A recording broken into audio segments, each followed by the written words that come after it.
Okay, I probably should explain myself when I said in another video that I was making arugula, banana, chaga, and spring water.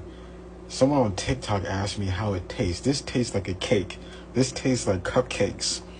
Now, I did try to do it with just spinach and just regular, I think, chicory and lettuce. It just tasted, yeah, I could drink it, but it was like, It's something about the arugula that makes this taste so good. It tastes like pie, like a cake. So I haven't really noticed it. Like over the years, I've been blending arugula and banana together for so many years, but I didn't know that there's something to the arugula that has a sweetness to it. I don't know if it's just me, or maybe that's why the arugula is selling so fast. But this is organic arugula. It's good. It's very good for the stomach, the system, the blood. Arugula is hydrating, good for the blood circulation, good for anti-inflammatory, counteracts pain, counteracts inflammation, just feels good minerals, just a richness, it's a hydration. So I just want to explain that. This is just a NutriBullet. You blend it up, you drink it, you get the fiber, and it works for me. You don't need that much arugula, maybe a handful, maybe 2 handfuls, organic from Trader Joe's, and boom, you got it. Come on now. Come on now. Like this, at least get some sort of greens in your system every day.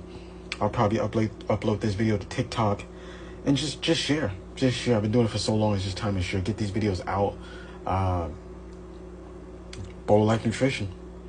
And also Disciple Stand Up. So Disciple Stand Up has merged with Bowl of Life Nutrition, and Bowl of Life Nutrition has merged with Disciple Stand Up because I do not want to exclude the word, because the word of God comes first and then everything comes second.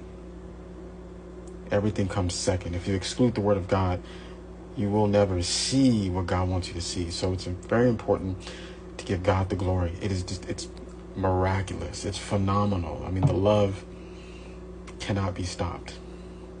Mondo, Disciple Stand Up, helping, learning, uniting, and standing up with Bowl of Life Nutrition as a Christian health motivator. Be well. Doesn't need to be that fancy. Doesn't need to be that complicated. The simplicity of it, there's significancy within simplicity, and this was the past and it's now the future. So, I know it's uncomfortable to the ego. It could be like, oh man, I have to go in the kitchen and get the smoothie and get the ingredients, and I have to care about myself, I have to care about my temple. But hey, it's worth it. At least do a little bit each day or throughout the week and start to learn, and then take that in, and the ego has to just submit to the will of the Spirit. All right.